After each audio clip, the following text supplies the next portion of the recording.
Samuel's gaze lingered on his mother, his eyes brimming with profound sorrow. The last 3 months had been an exhausting battle against her illness. An adversary that seemed to be gaining the upper hand would have been defeated long ago if only they had the resources to afford the necessary medications. His mother Julie turned to him with an unyielding spirit, her voice trembling slightly as she said, "Hey, sweetheart, don't let your heart weigh heavy. I assure you, I'll soon rise from this sick bed and find a way to get us through this." "Mom," Samuel protested, his voice filled with worry. "I won't allow you to go out begging again, there must be another way." Julie smiled with an innate strength, despite her circumstances. "Now, don't worry too much, son. It's springtime. Remember, folks are out in their gardens. They might appreciate a bit of help, just like we did last year." She asked with a spark of optimism dancing in her eyes. Even as her body battled against its own discomfort, the memory was etched clear in Sam's mind. Last spring, they not only worked for the older folks in their block, but also managed to cultivate a small garden in their own backyard. Their neighbors hadn't just compensated them for their labor, but had also generously shared some seeds. Samuel had thrown himself into this project wholeheartedly, tilling a small patch of earth, planting the seeds with painstaking care, and watering them regularly. Their toil bore fruit as they were able to harvest their own carrots, tomatoes, cucumbers, and even some potatoes.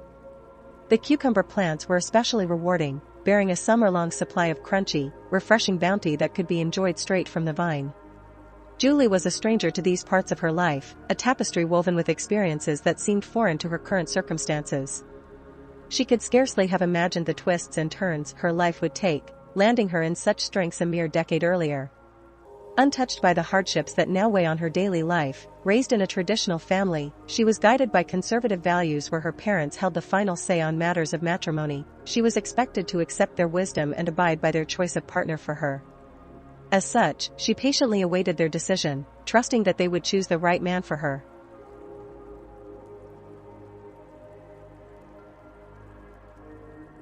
See a partner for her. As such, she patiently awaited their decision, trusting that they would choose the right man for her. Her world shifted on its axis the day Adam graced her life.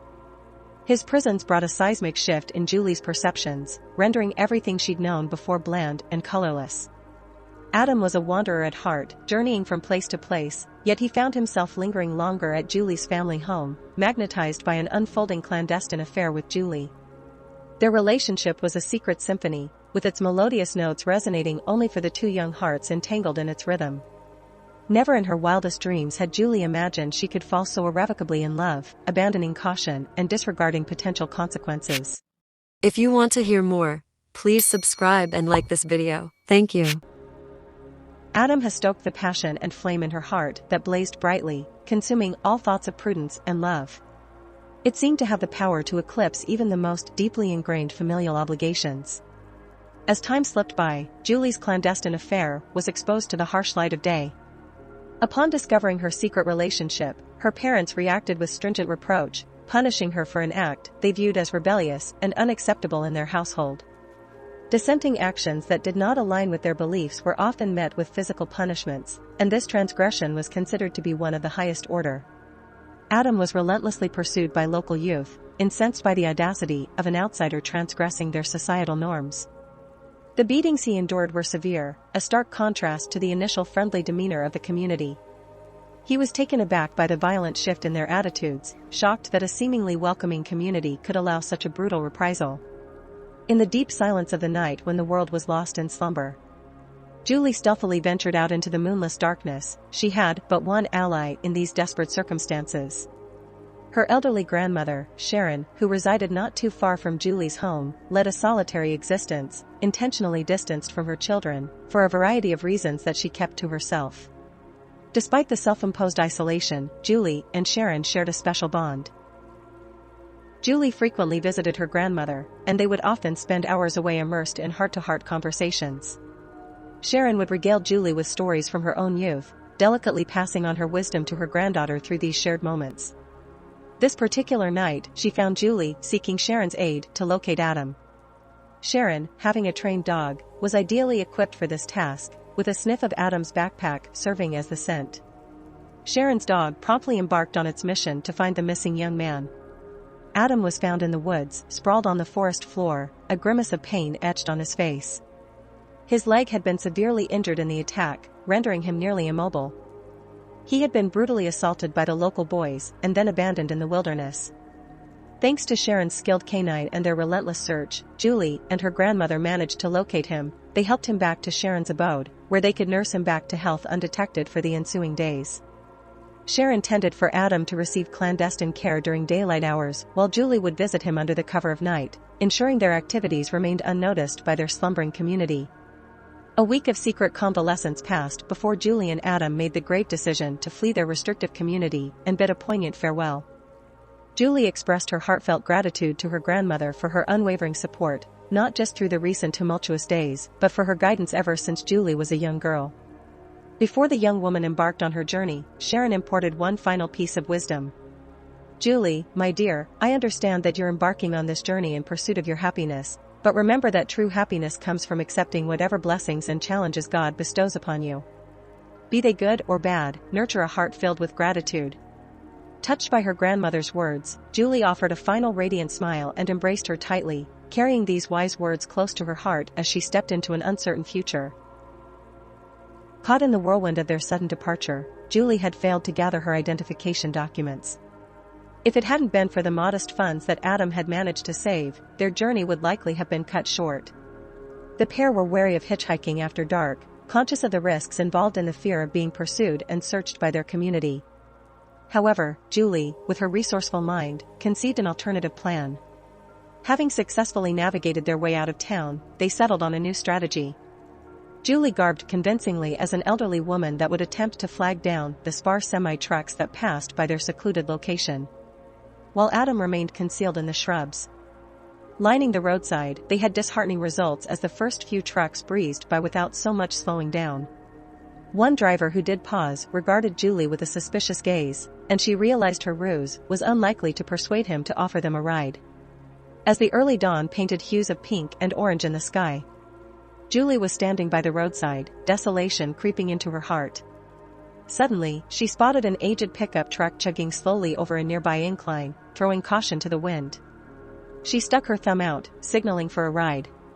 The truck, moving at a leisurely pace of about 35 miles per hour, gradually pulled over to the roadside. An elderly man, rifle slung across his shoulder, exited the vehicle and sauntered over to the front of his truck. He studied Julie's appearance with a thoughtful gaze, his experienced eyes discerning that the young woman before him was likely embroiled in some form of trouble. Julie's disguise as an old woman seemed to have fallen short for this observant man. With a friendly nod, he greeted her. "Howdy, young lady? Where are you to be headed at this early hour?" With this gentle greeting, Julie sensed a flicker of hope. The old man's demeanor instilled in her the courage to lay bare the truth. "Sir." She started, her voice quivering slightly. "I'm not alone. My boyfriend is with me. We're running away from my parents." "Adam," she called out softly, "honey, it's safe to come out." The old man's gaze fell upon the emerging Adam. Sweeping over the young couple in a contemplative silence, he let out a deep sigh with a resigned shrug. He turned back towards his truck as he reached the driver's door and pulled it open. He addressed Adam, his voice gruff but not unkind. "Put your bag in the back." Throughout the journey that followed, the elderly man remained taciturn, his gaze fixed determinedly on the road ahead, as if he had chosen to detach himself from the pair in his vehicle. His face bore a stern expression, a clear indication that he wished to remain aloof from their predicament. After several hitchhiked rides, Adam and Julie eventually arrived at Adam's family home. He had assured Julie that his parents were kind-hearted people who would embrace her into their home with open arms. However, upon the arrival at Adam's parents', it became painfully clear that Julie's presence was not met with the warm welcome that had been promised. The ensuing dinner was perhaps one of the most uncomfortably quiet meals in the family's history. The clinking sound of forks against plates echoed ominously in the strange silence, each note amplifying Julie's feeling of discomfort. Every time she attempted to break the ice to alleviate the palpable tension, she would be interrupted by Adam's mother with a request to pass the pepper or the napkin, thereby curtailing her efforts after the silent ordeal of dinner. Adam led Julie to the guest room where she would be sleeping. She settled down on the edge of the bed, her heart pounding in her chest as she considered the distress her parents must be experiencing in her absence. As she sat there, lost in her whirlwind of thoughts, she could hear the muffled but distinct sounds of a heated argument emanating from the other end of the house. Adam's parents were chastising him. Their words were filled with disapproval and disbelief. They expressed their outright rejection of Julie, stating that her presence was an embarrassment to their family. "Are you out of your mind, Adam?" Their voices echoed through the silent house. "Why did you bring her here? Look at her, she doesn't belong here. I don't know how you're going to convey this to her, but we are in no way endorsing her presence." Their ultimatum was crystal clear and unyielding. Adam had to sever ties with Julie.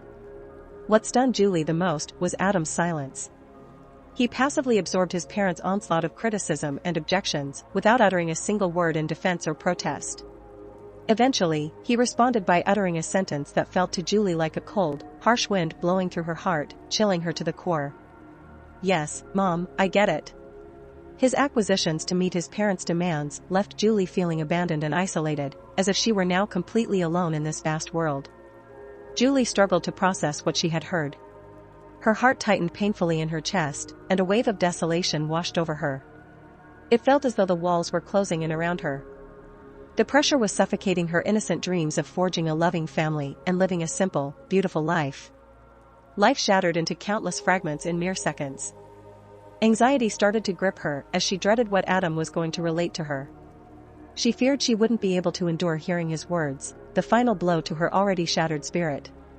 She swiftly packed her few belongings into her small bag, fleeing from the scene of her heartbreak and stepping out into the cool embrace of the night.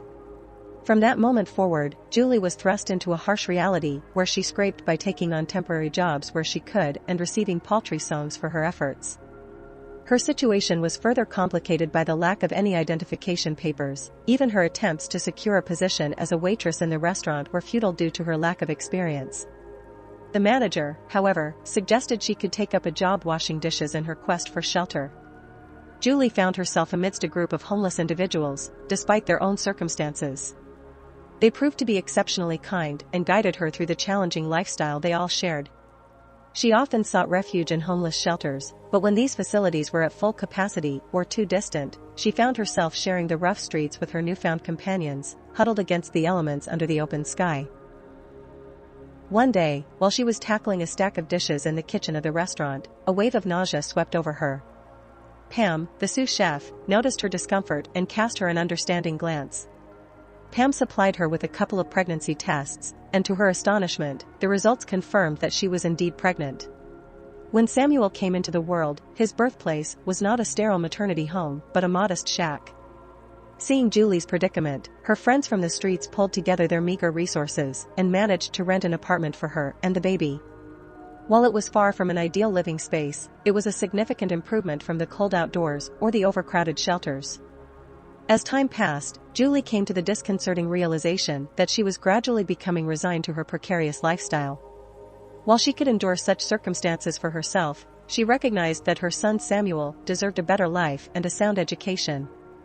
Acknowledging the harsh reality that she would be unable to provide these essentials on her own, she found herself left with a heartbreaking choice: she would have to surrender Samuel to an orphanage. The thought of giving up her son to an institution was beyond any agony. Julie could imagine that she knew that the separation would tear her apart, but it was the only avenue through which Samuel could gain identification papers and the opportunity to attend school. She acknowledged her limitations as a mother and how little she could offer her son. The most heartbreaking part of her decision, however, was the necessity of explaining it to Samuel. He was an astute boy capable of reading, writing, and counting. His level of understanding was mature. Beyond his ears, Julie acknowledged that her current predicament was the result of her own choices. Her health was in decline and she was experiencing nervous issues. Weakened legs and a general sense of ill health, she had to summon all her courage to communicate the forthcoming changes to Samuel and ultimately take him to the orphanage. As much as she desired to postpone this inevitable reality, she knew it had to be done eventually. Once Samuel was under the care of the orphanage, nothing else mattered. Her primary concern was ensuring he was safe and providing for his heavy heart. Despite his tender age, he was burdened with a weighty concern. His mother's birthday was approaching, and he wished to give her a resplendent feast, a moment of true satiety amidst their days of scarcity, lost in thought. Samuel meandered aimlessly, then an idea came to him. He would pay a visit to Mrs. White, a kindly neighbor who often lent a helping hand to their struggling family. Mrs. Whitehead's son Michael, who was about 3 to 4 years older than Samuel, had all of Michael's outgrown clothes handed down to Samuel, and Mrs. White regularly brought food for them during her visits. Samuel halted before her house, deep in thought. They had already received so much assistance from this kind-hearted woman, and he was hesitant about asking for more. It didn't feel right to impose further on her generosity. Samuel continued his troll daydreaming of a miraculous find, a windfall of cash on the ground sufficient to cover his mother's medicine and their meals. He was well aware that such fortunate incidents belonged exclusively to fairy tales, but his heart yearned for that bit of magic caught in this fanciful reverie. Samuel hadn't noticed that he was standing before a restaurant until his daydreams were interrupted by a chorus of laughter, screams, and cheers. He halted in his tracks, trying to decipher the source of the noise. What he saw was a crowd of elegantly dressed people, all seeming to be celebrating a wedding. He had never before witnessed such a concentration of beautifully dressed individuals in one place, drawn in by the spectacle. Samuel moved closer, utterly captivated by the sight of the bride and groom walking in his stunningly decorated wedding arch. The bride seemed hardly more than a girl, her youthful beauty reminiscent of a porcelain doll. Samuel thought he recognized her likeness from somewhere, but he couldn't quite place it. The groom, by contrast, was a handsome figure elegantly attired but noticeably older, likely over 30, yet in spite of the celebratory atmosphere, the groom's demeanor lacked the radiant happiness that lit up the bride's face. Something about his expression seemed aloof and detached from the joy of the occasion. A deep voice suddenly disrupted Samuel's trance, causing him to instinctively shrink back, ready to flee, but the voice belonged to a young man whose eyes sparkled with mirth and goodwill. If someone glazed over, they could stay put. "Okay," the man slurred, "my best friend's getting hitched today, so I reckon I'll fetch you some sweets." With a slightly unsteady gait, he ambled off, leaving Samuel standing uncertainly by the sidelines. When he saw the inebriated man engaging in a conversation with the groom, who seemed to be desperately trying to make himself understood. The man, however, appeared more interested in the celebrations than whatever the groom was trying to convey. Samuel assumed the man had likely forgotten about him and turned his attention back to the wedding ceremony. Unfolding before him respectable grandeur and happiness he had never before witnessed, his mind took him to a fantasy world where he could see his mother dressed in a flowing white gown, her hair styled elegantly, and a radiant smile lighting up her face. He imagined her walking down an aisle strewn with flower petals under the soft glow of fairy lights, surrounded by well-wishers. The thought of his mother being so beautiful and happy brought a smile to his face, but it quickly faded as he was snapped back to reality. A twinge of sadness washed over him as he realized the harsh contrast between his dream and their current lives. The man suddenly leaned down towards Samuel, a familiar scent of strong spirits wafting from him with an extended arm. He presented a crumpled brown paperback to Samuel, its size brimming with an assortment of vibrantly colored candies.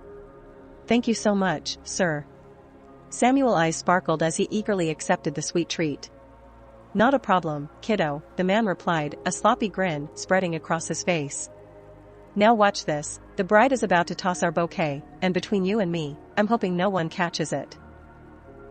Samuel's eyes widened in curiosity as he turned to look at the man. "What happens if you catch it?" "Well," the man chuckled, flicking imaginary dust off his formal attire. "They say that whoever catches it will be the next to walk down the aisle, and trust me, one of my buddies out there will." He pointed to a group of men laughing and joking among themselves as the hapless victim. The throng of well-dressed attendees began to form a wide circle, leaving a handful of young women standing at the center, with Samuel unwillingly caught among them.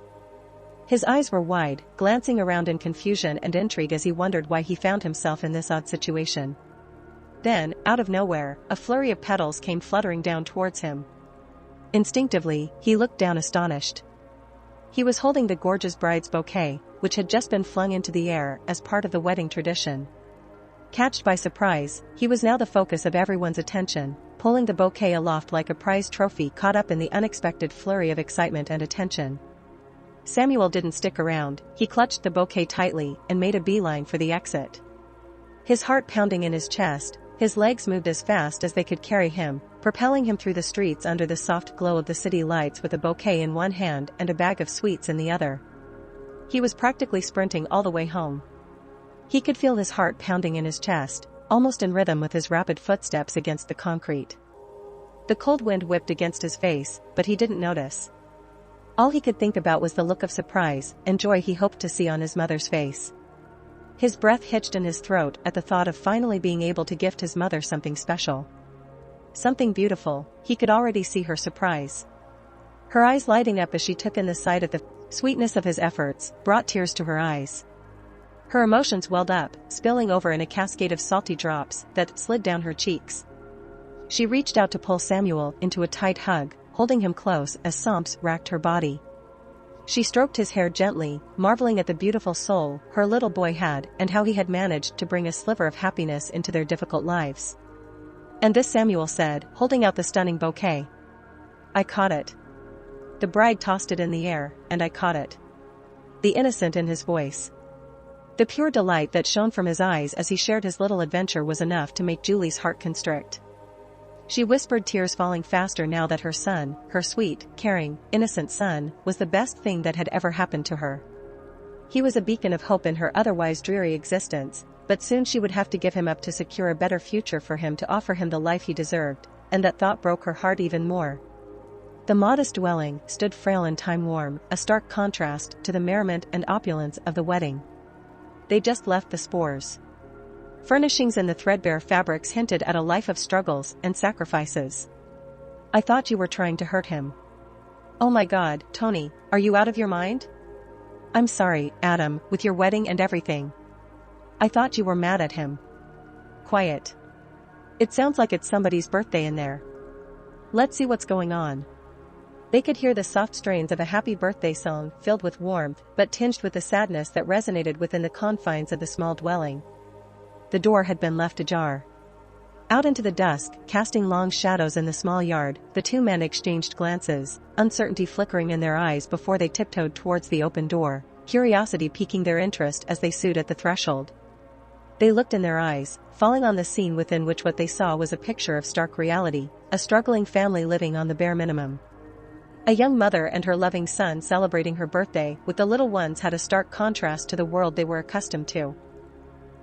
The room they had entered was not extravagantly furnished, a sparsity of items marked it as the home of a family facing hardship. Nonetheless, there was a sense of order and tidiness that spoke volumes about its occupant's character. When the groom took a step forward, his eyes fell upon the woman lying in bed with a young boy sitting by her side. An immediate sense of regret washed over Tony. "I'm sorry, ma'am." He quickly apologized. He caught Samuel, the young boy who had effortlessly caught the bride's bouquet earlier, recognizing the faces of the groom and the men who had given him sweets.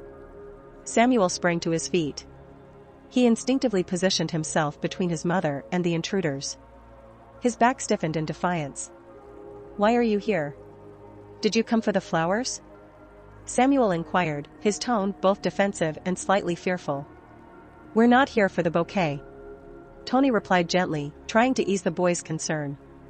His gaze drifted towards Adam, and then, back at Samuel. "We were just thinking maybe you guys could use some help," he added, his voice imbued with sincerity.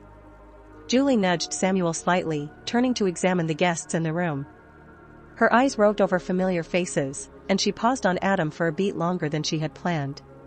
She found herself locking eyes with him. Adam's eyes bore an expression of subtle puzzlement. Adam scrutinized Julie's face, a nagging sense of familiarity creeping into his consciousness, yet he couldn't quite pin down where or when he might have crossed paths with this intriguing woman. Julie, on the other hand, was caught in the torrent of memories as if she had been thrust into a tornado of thoughts. Visions of her past surged back with startling clarity, the rebellious episode of her teenage years, the hasty retreat from the safe cocoon of her parents' house, and the naive conviction she held for a man whom she believed would move heaven and earth for her. With a deep breath, she brushed past the echoes of her past and straightened her posture. She finally broke the silence that had stretched between them, her voice carrying a certain resolve. "Hello, Adam Sewerges." His brows furrowing as he tried to make sense of the unexpected development unfolding in front of him. Tony glanced from Adam to Julie, then blurted out, "Do you two know each other?"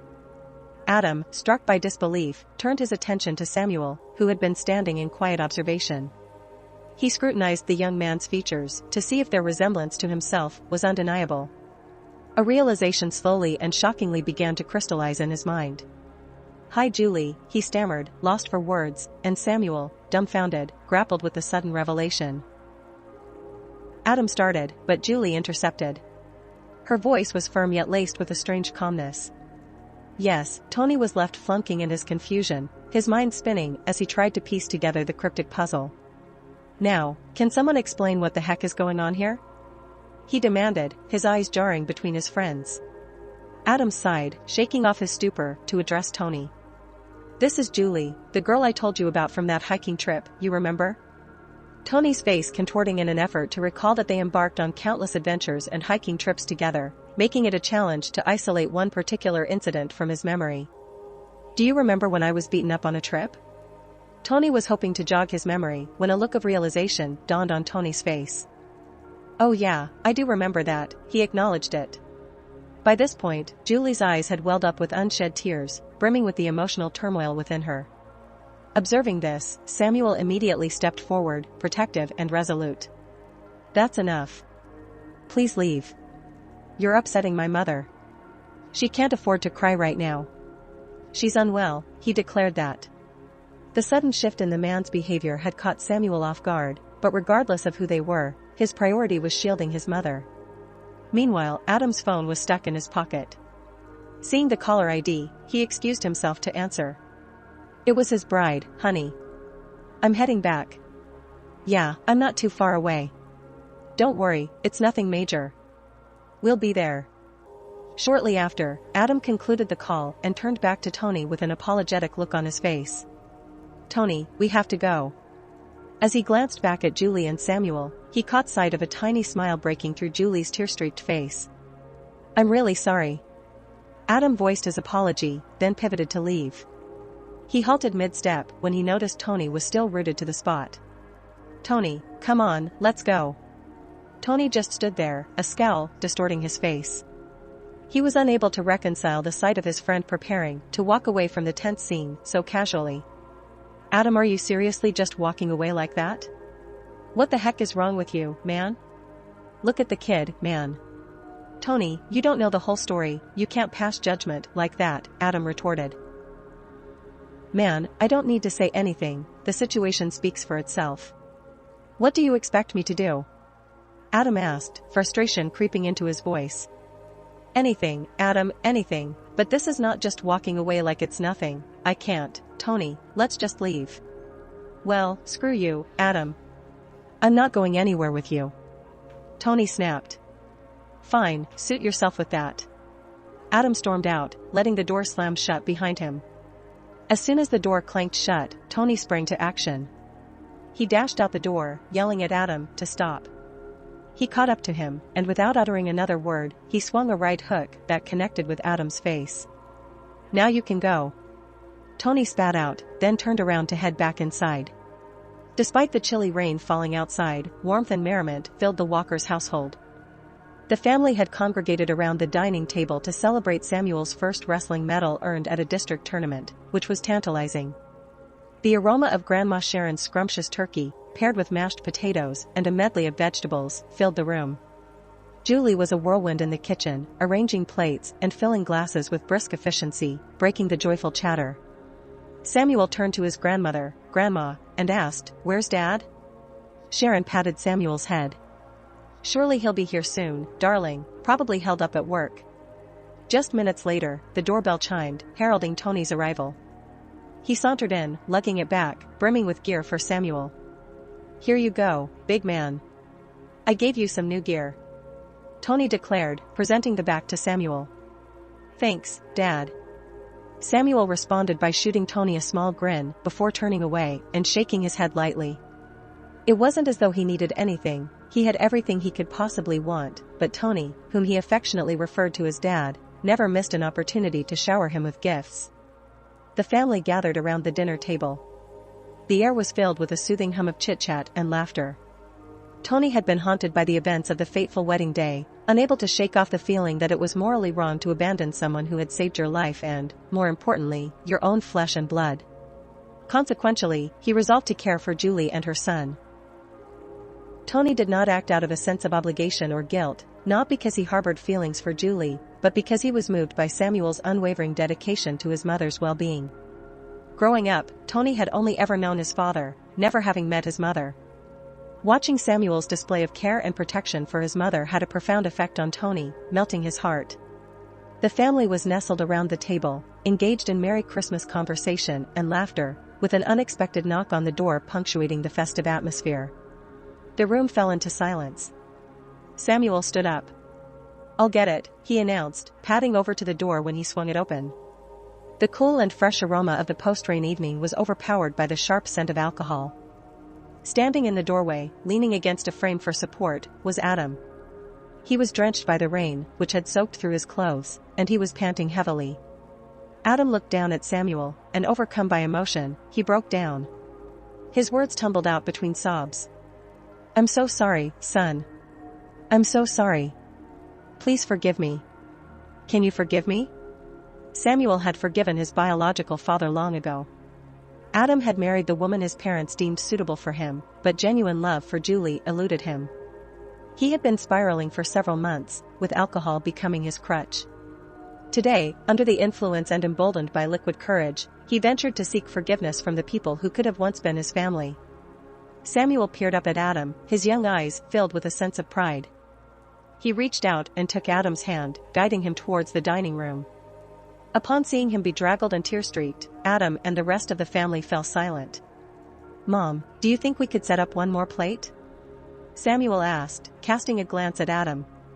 "Sure, let me get it," Julie replied, rising from her chair.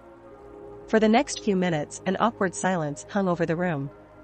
However, it wasn't long before Samuel's engaging questions livened up the atmosphere, and the familiar sounds of laughter and cheerful conversation filled the air once again. Feeling a sense of acceptance wash over him, Adam finally believed he had been forgiven. From that day forward, the oppressive weight of guilt that had been bearing down on him was lifted, allowing him to walk away, finally finding peace within himself.